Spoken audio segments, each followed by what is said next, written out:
Avec 52,64% des voix, Pascal Genft est élu député de la Moselle dans la 5e circonscription. Le candidat du Rassemblement national a détrôné le député sortant Vincent Settlinger du parti Les Républicains. À Sarreguemines, la vidéoprotection se modernise et se développe. Il y a désormais 81 caméras réparties dans la ville. 240 000 € ont été investis. La moitié pourrait être subventionnée par l'État et la région Grand Est. Le conseil communautaire de la Casque s'est réuni une dernière fois avant les vacances. Le président Roland Roth a annoncé de bonnes nouvelles concernant le CIDEM et le projet Holo-Solis. Développement économique, culture, transport, petite enfance notamment étaient à l'ordre du jour. 3 apprentis au parcours remarquable. Léa Bonnenberger, Pierre-Anse Minger et Léo Billien sont les lauréats de l'édition 2024 des trophées de l'apprentissage. Tous 3 sont en formation à l'UFA Michel Roth à Sarreguemines. Le Crédit Mutuel District de Sarreguemines leur a remis à chacun un chèque. Je peux pas, j'ai golf. L'opération est mise en place par la ville de Bitche tous les vendredis soirs jusqu'au mois de septembre inclus. Les résidents du pays de Bitche ont droit à 1 heure d'initiation à un tarif avantageux et peuvent accéder pendant 3 heures au parcours C qui comporte 9 trous. Bienvenue sur Mosaïque Cristal. Dans cette émission, on va largement revenir sur le second tour des élections législatives, mais on va aussi parler de foot. Ce sera avec les 2 invités du jour, Rudi Keller et Manuel Keller, sont les coprésidents du Sarreguemines Football Club. On reviendra sur la formidable saison qui vient de s'achever et on fera un premier point sur le mercato. Des changements, il y en a beaucoup en politique et en particulier dans notre 5e circonscription de la Moselle, dominée pour la première fois par le Rassemblement national. Pascal Genft a été élu hier soir député de la Moselle. Analyse des résultats détaillés dans notre circonscription, c'est signé Marie-Morgane Pires. Un nouveau député pour la 5e circonscription de la Moselle. Pascal Genft du Rassemblement national a été élu avec 52,64% des voix face au député sortant Les Républicains Vincent Settlinger. Pascal Genft est arrivé en tête dans la majorité des 83 communes, excepté 23 communes qui ont placé Vincent Settlinger en tête. Parmi elles, les 2 principales villes de la circonscription, Sarreguemines, où le candidat LR a obtenu 54,40% des voix, et Bitche, où il a obtenu 56,94% des voix. Son plus haut score, il l'obtient à Choyenne, 68,18% des voix. Pascal Genft, désormais député, a obtenu des hauts scores. Dans 3 communes, il a mobilisé plus de 70% des voix. Guébenouz, Richelin et Robbe-Villers, où il effectue son pourcentage le plus haut, 73,91%. Certaines communes ont eu du mal à départager les 2 candidats, notamment Volminster, où Vincent Settlinger obtient 3 voix de plus que Pascal Genft. Un village n'a pas du tout réussi à trancher, Rolbin, où le score est de 50% pour les 2. Ce second tour des élections législatives anticipées a attiré un peu plus de votants, 64,27% sur l'ensemble de la circonscription contre 62,58% lors du premier tour. Hier soir, nous étions en direct sur Mosaïque Cristal pour vous donner les résultats. Nous avons aussi été en duplex avec Pascal Genft pour recueillir sa réaction. Je vous propose de l'écouter avec d'abord une précision, une petite erreur s'était glissée dans nos résultats. Nous avions annoncé un score de 52,86%. Le score définitif officiel est 52,64%. Voici la première interview du nouveau député. Vous venez d'être élu avec en résultat définitif 52,86% des voix. Quel est votre sentiment ce soir ? Écoutez, j'ai un sentiment un peu mitigé. Je suis d'un côté très satisfait d'avoir été élu, bien évidemment, et j'en remercie d'ailleurs tous les gens qui m'ont soutenu, tous les gens qui ont voté pour moi, toute mon équipe qui est derrière moi et avec qui nous allons fêter ce soir. Je suis content d'avoir progressé, que le nombre de députés du Rassemblement national soit sur le point de progresser très nettement à l'Assemblée nationale. Par contre, je dois le dire, quand même un peu en état de choc quand je vois les projections au siège pour l'extrême gauche. Je pense que certaines personnes vont devoir prendre leurs responsabilités, vont projeter notre pays dans une situation de crise grave. Et là, toutes les compromissions qui ont été faites entre les différents partis qui se disent républicains, mais je trouve que ce comportement n'a rien de républicain. Ils devront en tirer les conséquences. Vous le disiez, le Rassemblement national gagne des députés. Il y avait 90 députés sortants ou Rassemblement national ou apparentés. A priori, d'après les projections, il y en aurait 115 à 155 élus ce soir. Mais pour la gauche, entre 172 et 215 sièges. C'est ça qui vous fait réagir. Vous étiez parti au départ dans l'idée d'avoir Jordan Bardella comme Premier ministre. Vous voyez la suite comment ? Bien entendu. Alors nous, bien entendu, qu'on espérait avoir Jordan Bardella comme Premier ministre, donner de l'espoir aux gens. Enfin, c'est ce qu'on leur a promis d'agir pour eux, de leur redonner la parole, de remettre en place le référendum d'initiative citoyenne, par exemple. Nous, notre seule volonté, c'est d'améliorer la situation de nos concitoyens. Aujourd'hui, on va se retrouver avec, alors je ne sais pas si ça va être Jean-Luc Mélenchon ou enfin peu importe, c'est l'extrême gauche qui risque de diriger notre pays. L'instant est vraiment grave. Alors justement parce qu'a priori, en plus de toute façon, Marine Le Pen disait que Jordan Bardella, Premier ministre, ça ne serait que si le Rassemblement national obtenait la majorité absolue à l'Assemblée nationale, ce qui, quoi qu'il arrive, ne sera pas le cas ce soir. Du coup, ça veut dire que la France se dirige a priori plutôt vers une coalition. Comment le Rassemblement national et comment vous, députés de la 5e circonscription de la Moselle, vous allez vous positionner par rapport à une coalition ? Nous, très simplement, nous on va continuer de défendre nos convictions, on ne va pas faire d'alliance contre nature comme ça a été fait par les autres étiquettes politiques. Je constate ce soir qu'on a, comme toujours, la droite la plus bête du monde qui préfère laisser le pouvoir à l'extrême gauche. Nous ne ferons aucun compromis, nous serons un groupe uni et on défendra les intérêts de nos concitoyens avant tout. Est-ce qu'il y a une dernière chose que vous avez envie de dire ce soir? Quelles seront vos premières actions, vos premières pensées pour la 5e circo de la Moselle? Écoutez, à défaut d'avoir la majorité à l'Assemblée nationale, avec mon suppléant, Laurent Sadler, et puis mes équipes, nous allons nous mettre à la tâche très rapidement pour trouver une permanence et aider les gens de notre circonscription. Voilà, c'est le moins qu'on puisse faire, donc on va vraiment se mettre au service des gens qui habitent dans notre circonscription. Réaction à présent de Vincent Settlinger. Il a été député durant 2 ans. Il avait remporté les élections législatives de la 5e circonscription de la Moselle en 2022 face à Marie-Claude Voinson du Rassemblement national en obtenant 59,61% des voix. Candidat à sa réélection, il s'incline cette fois face à Pascal Genft du RN en obtenant 47,36% des voix. On l'écoute.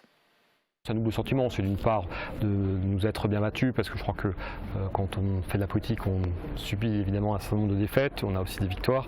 Aujourd'hui malheureusement c'est un soir de défaites, mais voilà, on est prêt à repartir au combat dans 1 an, dans 2 ans, dans 3 ans, à la prochaine dissolution ou bien lors des élections de 2027. Donc on est plus déterminé que jamais pour notre territoire au Sarreguemines Beach Charal parce que je crois qu'on l'a démontré durant cette campagne, on a toujours été proche du terrain, proche des préoccupations de nos communes, de nos associations, de nos entreprises et on tient à le rester dans les années qui vont venir. Notre score est tout à fait honorable vu le contexte, notamment vu cette vague RN dans toute la Lorraine puisque le RN gagne aujourd'hui 6 députés en Lorraine.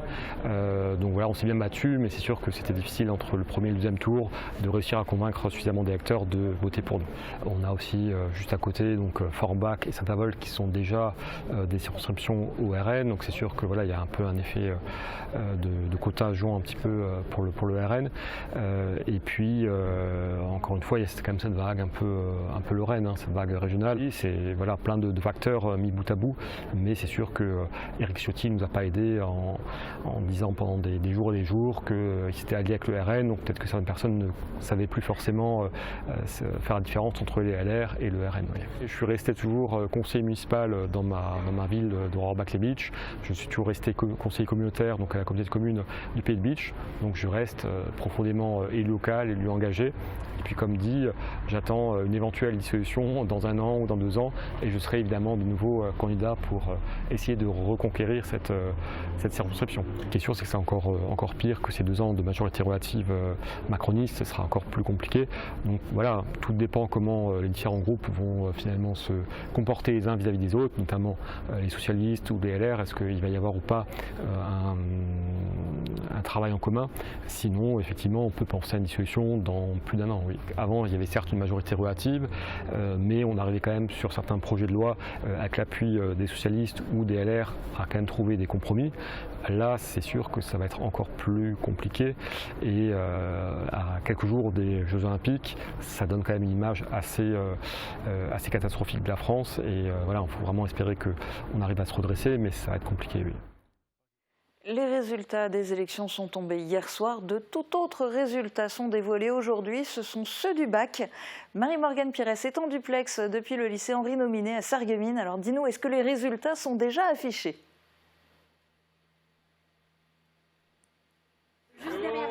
Et je suis avec une nouvelle bachelière, Anaëlle. Félicitations à toi. Merci. Alors dis-moi, qu'est-ce que tu ressens là? Tu étais soulagée d'avoir reçu la réponse? Je suis vraiment soulagée. Franchement, les épreuves, elles étaient compliquées pour certaines, mais j'étais quand même sereine au niveau de certaines, donc ça me fait vraiment plaisir. Et même, il y a plein de copains qui l'ont eu, donc on est vraiment contents, quoi. Donc les résultats, vous les recevez aussi en ligne, mais pour toi, c'était important de venir ici sur place? Oui, c'était vraiment important parce qu'il y a le côté humain, voir tout le monde heureux, ça fait vraiment plaisir, quoi. Et qu'est-ce qui est prévu pour toi pour la suite? Pour le moment, c'est l'IFSI de Sarreguemines pour être infirmière. Ok, on te souhaite bien de réussir tes futures études. Merci beaucoup et encore félicitations. Donc il y a certains établissements comme le lycée Henri Nominet qui ont dévoilé les résultats dès midi. Il y a aussi le Simon Lazare, le lycée professionnel, qui les a dévoilés. Il y a d'autres lycées et d'autres établissements comme l'institution Sainte-Chrétienne, le lycée Jean de Pange ou le lycée Tessie à Beach qui vont les dévoiler à partir de 14h. Donc il faudra encore un petit peu de patience pour les élèves. Et donc j'ai pas encore tous les résultats pour vous donner plus d'informations sur le taux de réussite dans notre arrondissement. Et en attendant, est-ce que tu peux nous faire déjà un petit point sur les principaux chiffres du bac dans l'académie Nancy-Metz ? Oui, bien sûr. Alors au total, il y a eu 16 612 candidats inscrits au bac général et technologique. On constate une légère hausse du nombre de candidats par rapport à l'an passé. 70% des candidats ont participé aux épreuves du bac général. Le candidat le plus jeune est âgé de 15 ans et le plus âgé de 75 ans. Ils ont participé tous les deux aux épreuves du bac général. Du côté du bac professionnel, il y a 6 914 candidats inscrits cette année. Tous les lycéens attendent donc aujourd'hui leurs résultats et on attend aussi auprès d'eux pour savoir s'ils ont reçu leur précieux diplôme et on vous prévoit un reportage complet avec tous les résultats des différents établissements pour demain. Eh bien, merci Marie-Morgane pour ces premières informations et on regardera donc demain le reportage détaillé avec les résultats du bac dans tous les lycées de l'arrondissement. À Sarreguemines, souriez, vous êtes filmés. Pas par nous, les caméras de Mosaïque Cristal, en tout cas pas tout le temps, mais par les caméras de vidéoprotection disséminées un peu partout dans la ville par la municipalité. La mairie a organisé un point presse pour présenter ce dispositif de vidéoprotection et notamment les nouveautés. Guillaume Dumonteil y a assisté. Que notre système de vidéosurveillance au niveau de la ville était obsolète. On avait 53 caméras qui étaient installées sur la ville. Sur les 53, il y en a une vingtaine qui fonctionnaient plus ou moins bien pour des raisons diverses et variées. Parce qu'elles étaient trop anciennes, parce que le système d'exploitation ne correspondait plus au logiciel qu'on utilisait. Et la municipalité a décidé d'investir dans un programme de modernisation et de développement du système de vidéoprotection. Il a coûté au total près de 240 000 €. La moitié de cet investissement pourrait être subventionné par l'État et la région Grand Est. Cet argent a été utilisé pour moderniser le réseau, le système de stockage, les ordinateurs et pour étendre le dispositif. On a rajouté des caméras. Donc de 53 caméras de vidéosurveillance et de vidéoprotection sur la ville, on est passé aujourd'hui à 81 caméras donc, qui sont réparties sur l'ensemble du territoire de la ville, avec quelques quartiers un petit peu nouveaux, et notamment le quartier de Belfordin. L'emplacement exact des caméras n'a pas été révélé pour ne pas donner d'indication aux contrevenants. Parmi elles, certaines sont autonomes et disposent de leur propre système de stockage. D'autres sont suffisamment perfectionnées pour lire à plusieurs centaines de mètres, de jour comme de nuit, un numéro de plaque d'immatriculation. Enfin, il y en a une, dite chasseur, qui peut être déplacée un peu partout et qui se déclenche dès qu'une personne entre dans son champ de vision. Ces caméras sont uniquement réglées pour filmer le domaine public et l'utilisation des images est réglementée avec précision. La vidéoprotection peut être utilisée dans le cadre légal lorsqu'une réquisition est adressée à nos services. C'est-à-dire que la victime doit se présenter soit dans un commissariat, soit dans une gendarmerie. Donc les forces de l'ordre à ce moment-là établissent une réquisition judiciaire qui nous transmettent et à ce moment-là donc on peut extraire les vidéos de protection en cas d'éléments concrets dans les images.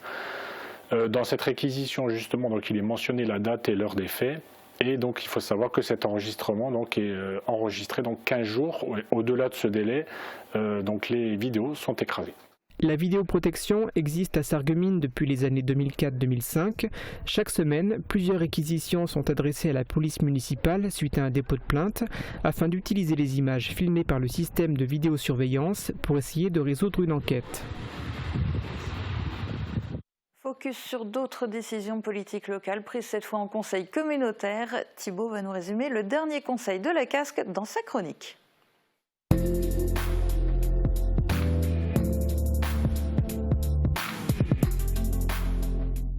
Alors Thibaut, c'était le dernier conseil communautaire de la Casque avant les vacances. Quels sont les points qui ont été abordés ? Alors plusieurs domaines de compétences étaient à l'ordre du jour, mais avant de partir sur ces points, Julia, je voulais revenir sur deux interventions du président de la Casque, Roland Roth. Le premier concerne le projet Holosolis, la fameuse Gigafactory qui va s'installer sur l'Europole 2 à Ambach. Il a donné une mise à jour de l'avancée du projet devant les élus communautaires. Durant son intervention, il fait référence à une réunion non publique qui s'est tenue la veille du Conseil. On l'écoute.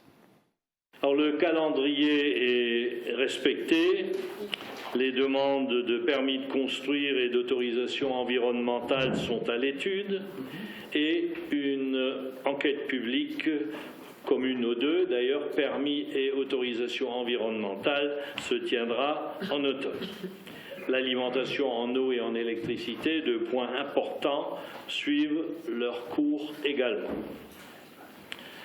Les problèmes de financement ont eux aussi été abordés, en toute transparence d'ailleurs, sur un fond d'espoir, dans la salle du moins, que les intentions des financeurs soient suivies d'une mise en œuvre conforme à leurs engagements. Et il me semble essentiel que toutes celles et tous ceux qui portent une responsabilité dans l'avancée et l'aboutissement de ce dossier se donnent à fond pour le faire réussir. C'est l'avenir du territoire qui est en jeu. Et le président de la Casque, qui est aussi président du SIDEM, est revenu également sur la santé financière du SIDEM. Il a annoncé une bonne nouvelle devant les élus de la Casque. Il a donné quelques conclusions du dernier rapport de la Chambre des comptes. Donc la Chambre constate que les mesures de redressement prises par le SIDEM sont suffisantes et ont permis de résorber le déficit.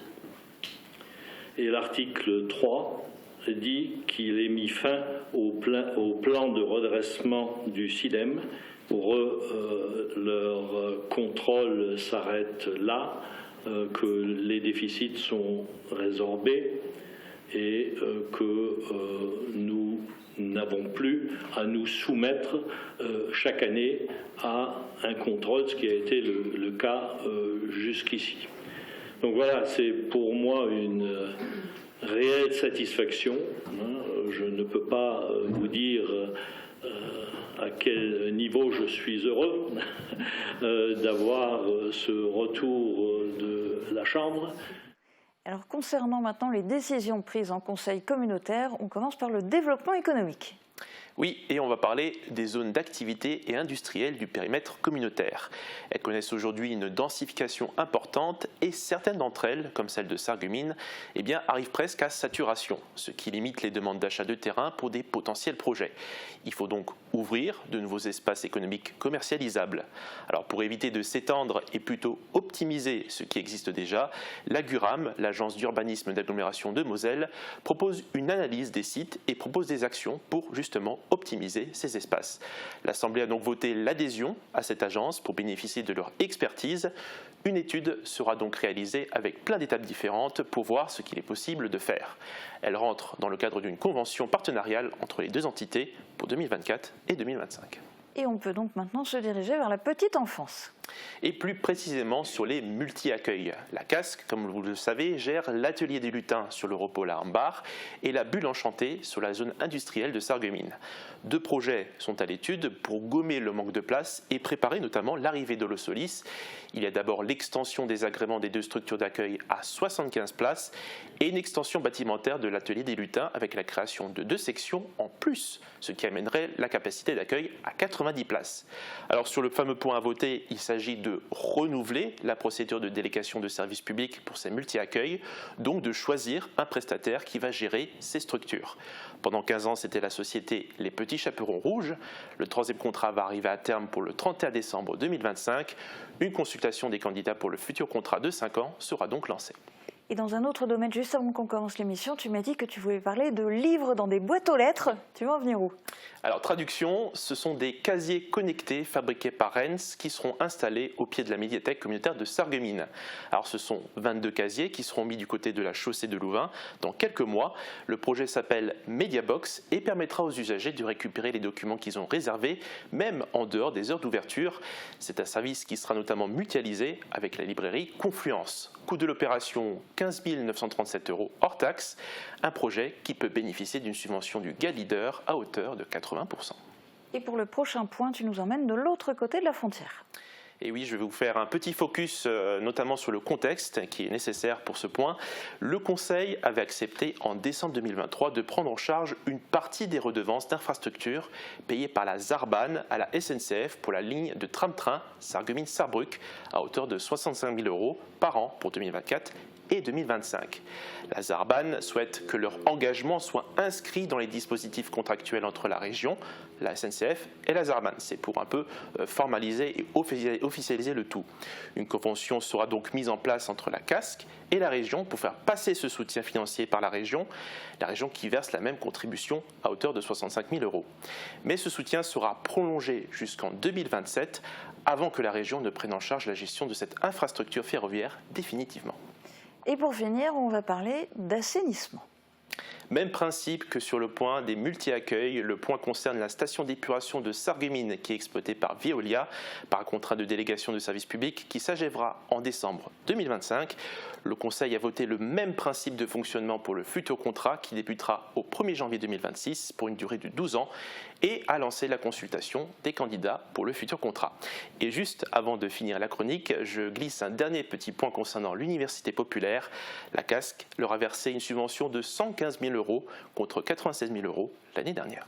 Merci Thibaut pour ta synthèse. On s'intéresse maintenant aux jeunes apprentis. L'édition 2024 des trophées de l'apprentissage a rendu son verdict et au niveau du district de Sarreguemines, 3 élèves de l'UFA Michel Roth viennent d'être récompensés et de recevoir un chèque devant la caméra de Guillaume Dumonteil. Par la diversité. Le travail, la volonté d'aller de l'avant et de se surpasser, telles sont les valeurs prônées dans le cadre de ce trophée des apprentis. Et ces 3 récipiendaires possèdent ces qualités. Élèves de l'UFA Michel Roth, ils ont réussi à se distinguer et à briller lors de plusieurs concours auxquels ils ont pris part. Pour les récompenser et les encourager à poursuivre leurs efforts, le Crédit Mutuel District de Sarreguemines a décidé de leur remettre un chèque. Léa Bonnenberger et Pierre Elfigneur ont reçu 800 €, Léo Bilien 350 €. Il y en a 13, il y en aura 13. Place au sport dans un instant sur Mosaïque Cristal, juste après les prévisions estivales de Météo France pour demain. Couverture, crépissage, peinture et isolation. Avec Modern Habitat, votre maison sera belle et confortable par tous les temps.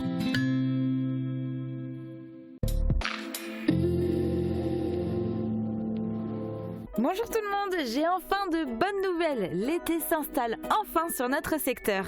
C'est une belle semaine qui nous attend et pour ceux qui sont déjà en vacances, vous allez pouvoir en profiter. Demain sera la journée la plus chaude de la semaine avec jusqu'à 32 degrés ressentis 35 sous l'influence du soleil et des minimales qui ne descendront pas sous les 15 degrés. Le ciel sera évidemment bien dégagé et on pourra profiter d'un large soleil tout au long de la journée. Demain nous fêtons les Amandines et il fera jour de 5h37 à 21h36. Passez tous une belle journée et à demain.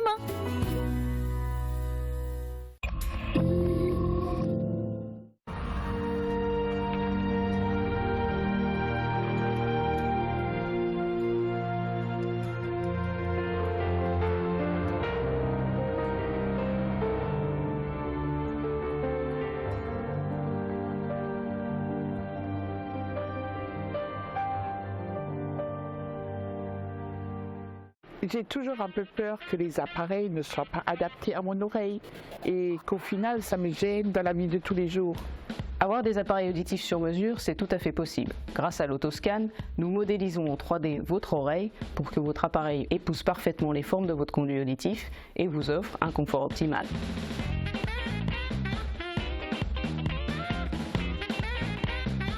Bon, je te laisse, hein, je raccroche. Elle t'a dit qu'elle arrivait à quelle heure, maman? Ah non, j'ai oublié. Bah attends, je lui demande. Elle m'a dit vers 15h. Et mon ballon? Elle a pris mon ballon? C'est quoi? Je la rappelle. Tu crois pas qu'on devrait la laisser conduire? T'as raison, ouais. J'arrête de l'embêter. Et si nous transmettions la bonne attitude au volant, ni appel, ni messages, ni réseaux sociaux. Assurance Prévention, une association de France Assureurs. Votre vie locale sportive est sponsorisée par Wellness Wouswiller. Nageur amateur ou confirmé, venez découvrir nos bassins avec turbine de nage à contre-courant intégrée Swimeo, disponible à l'essai. Les deux invités du jour sont sans aucun doute des coprésidents heureux. Le Sarreguemines Football Club monte en National 3. C'était votre objectif depuis que vous avez repris les rênes du club? Oui, tout à fait. C'était vraiment l'objectif principal à notre arrivée. D'abord restructurer le club, rebâtir quelque chose qui puisse tenir la route et ensuite aller le plus rapidement possible en National 3. Donc on a le droit d'être fiers et heureux. Oui, avec les images de Liesse qu'on a vues. Hein. Ah oui, c'était vraiment incroyable parce que on est sur une saison particulièrement longue, 11 mois et demi qu'on est sur le feu et l'apothéose le 23 juin avec 1700 spectateurs au stade de la Blise, donc un très gros événement bien géré et avec un magnifique dénouement. Et alors justement, quel est le bilan que vous dressez de l'équipe 1 cette saison? Saison historique, magnifique, un rêve. On est loin de toutes les espérances que nous avions parce qu'on a fait un cycle à partir du mois de novembre, fin novembre, la dernière défaite, on a tout gagné. On a tout gagné. On a joué tous les tableaux, la Coupe de France jusqu'en 32e de finale. Et ensuite, en championnat, le rêve. Le rêve. On finit la saison avec 26 matchs joués et 22 matchs gagnés. C'est historique. Alors on va en voir justement des images. Marie-Morgane a dressé le bilan en images avec les chiffres du championnat et donc avant les matchs de barrage. Regardez. 82 buts, 22 victoires sur 26 matchs. Le Sarreguemines FC s'est largement illustré cette saison. Il a rapidement pris la tête du classement du championnat de Régional 1. Après un premier match nul, 3-3 contre Répertsvillers, le compteur de victoires a été enclenché dès la deuxième journée, à domicile, 3-0 contre Weiersheim. Après une défaite 4-0 à Hambourg, les Fayenciers se sont lancés dans une série de 8 victoires d'affilée. À la 12e journée, ils s'inclinent 3-1 dans le derby face à Forbach. Ce sera leur dernière défaite de la saison. En seconde partie de saison, excepté un match nul face à Aubert-Moderne, le Sarreguemines FC ne compte que des victoires. Le SFC a la meilleure attaque avec ses 82 buts inscrits, mais aussi la meilleure défense de sa poule du championnat, avec seulement 24 buts encaissés en 26 rencontres. Parmi les joueurs, il y a un recordman, le numéro 9, Enes Saïn. 6 triplés, 7 doublés, il a marqué au total 41 buts. C'est le record du nombre de buts inscrits en une saison de championnat à ce niveau dans le Grand Est. Notez que le deuxième meilleur buteur du championnat compte 18 buts à son actif, soit moitié moins. Le troisième meilleur buteur est un coéquipier d'Enes Saïn, Mohamed Boutargui, avec 17 buts. L'équipe qui accède à la National 3 saura-t-elle renouveler ses succès pour la prochaine saison ?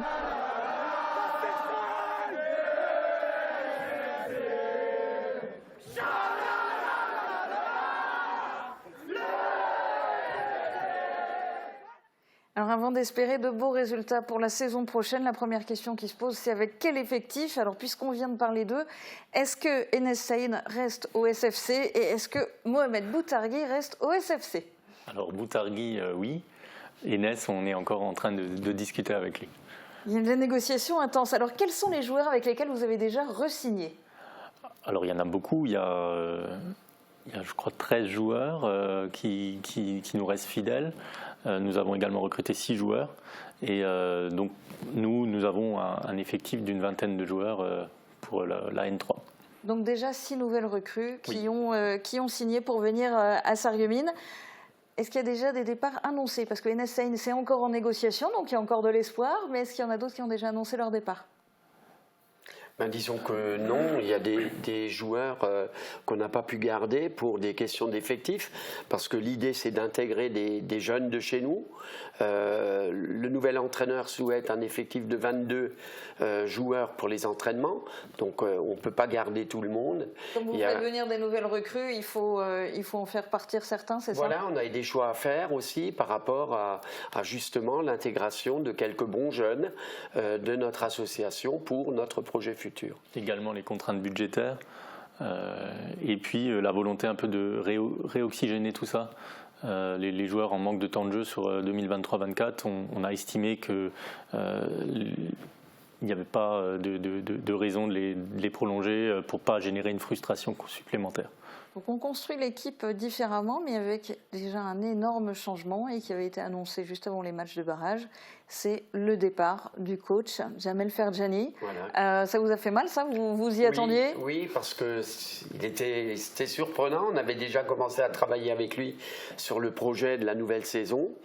Et quand la nouvelle est tombée, donc aujourd'hui, voilà, bien sûr, on l'accepte, c'est ainsi, mais il a fallu faire très vite pour trouver un entraîneur de haut niveau pour le remplacer et pour continuer notre projet. Donc, dans l'attente d'avoir trouvé cette personne, avec Florent, mon autre fils, et Manu, on avait déjà commencé à continuer le projet entamé avec Jamel. Et voilà, pour finalement ne rien changer du tout, c'est-à-dire que les recrues qu'on envisageait, ce sont les recrues d'aujourd'hui, et les joueurs qu'on souhaitait garder, ce sont les joueurs qu'on a gardés.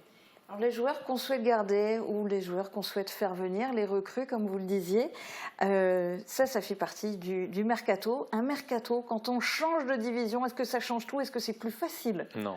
Non. Non, il n'y a aucune facilité. Après, on s'est fixé des objectifs qui sont importants avec Manu et Florent. On parle de buteur, on parle d'Enes Saïn, c'est bien, mais on a souhaité, nous, chercher le plus jeune Alsacien, le faire venir ici, le faire habiter Sarreguemines, l'intéresser dans notre projet. Voilà, il a 18 ans, il arrive, c'est celui que vous avez montré tout à l'heure, qui est deuxième buteur Alsace, enfin du Grand Est, et 18 ans. Donc des jeunes. On a également recruté un autre espoir qui a 17 ans, Moazari. Et ensuite, on voulait tous les 4 joueurs confirmés de niveau national 3. Ils arrivent tous les 4, ce sont des locaux. Et ça nous fait chaud au cœur et grand plaisir parce que c'est des joueurs qu'on voulait déjà dès le départ. Et on va vous les présenter prochainement puisqu'on a bien l'intention de faire un reportage sur la reprise des entraînements et les joueurs qui vont devoir se rencontrer, faire connaissance et construire cette équipe. Alors au SFC, il n'y a pas que l'équipe 1 qui monte, vous avez aussi eu des bons résultats chez les jeunes cette saison. Oui, alors j'inclus chez les jeunes notre équipe B qui est composée uniquement de joueurs formés au club. Donc ils ont fait une belle saison. Après sur la section jeune, on a effectivement 2 équipes qui restent ou montent en R1, donc les 15 R1 la saison prochaine, les 16 R1. Donc effectivement on est sur un bilan global plutôt positif sur cette saison. Vous mettez l'accent sur la formation au SFC ? Oui, alors c'est pas évident parce qu'il faut être réaliste, nous devons affronter des équipes qui sont particulièrement armées, mais aujourd'hui si on prend notre effectif de 20 joueurs sur le groupe National 3, on a quand même 8 joueurs qui sont formés au club, donc ce sont des chiffres assez intéressants. On va changer d'échelle, c'est la question sans doute la plus dure de cette interview. Demain soir, la France est en demi-finale de l'Euro face à l'Espagne. Quels sont vos pronostics ? Compliqué. L'Espagne, moi je trouve que c'est le jeu le plus intéressant sur les 4 équipes qui restent, donc c'est pour moi le favori. Je pense que si on arrive à enlever le masque à Mbappé, ça devrait le faire. Ça devrait changer les choses. Et bien, merci en tout cas d'avoir été mes invités aujourd'hui en direct sur Mosaïque Cristal. Et on va terminer avec des images de golf et une opération originale lancée par la ville de Beach. Je peux pas, j'ai golf. C'est tous les vendredis soirs au golf de Beach. Explication dans ce reportage d'Emilia Zil. De petites balles, un club de golf à la main et c'est parti pour la découverte. Jusqu'au mois de septembre, le golf de beach et la municipalité proposent au grand public de découvrir le golf tous les vendredis soirs. Grâce à l'opération Je peux pas, j'ai golf. On va pouvoir maîtriser la position de la tête de club à l'impact. Qui est tout bénéf pour la trajectoire qu'on va créer. Et hop. Cette nouveauté est différente des initiations du dimanche, puisqu'elle se tient en plus petit comité et sur plusieurs séances avec un professeur de l'association du club de golf. Alors c'est sur des volets de 5 fois 1h30, où donc je vais appréhender les différentes parties techniques du jeu, nécessaires donc à l'activité. Donc la première, elle concerne le maniement du club, donc l'action du corps, et ensuite donc pouvoir développer cette technique-là sur le parcours pour à terme leur donner envie de jouer au golf et puis d'aller plus dans l'activité. Durant la séance de ce groupe, les participants ont fait des exercices d'approche levée et de putting. Eh ben, disons que c'est pas simple du tout quand on les voit avec une certaine fluidité. Ça a l'air tellement simple et en fait c'est assez compliqué quoi, de tout harmoniser, le bas, le haut, le bras et on part dans d'autres intentions quoi. C'est d'aller loin avec la balle et en fait non, c'est pas ça le but. Eh bien c'est plus difficile que le mini-golf. On a un peu de difficulté à taper dans la balle régulièrement, donc le tout c'est de ne pas s'énerver. Il arrive, on ne cherche pas à jouer avec la tête de club, vous voyez, comme ceci. Parce que si on joue avec la tête de club, ça va influencer les poignets.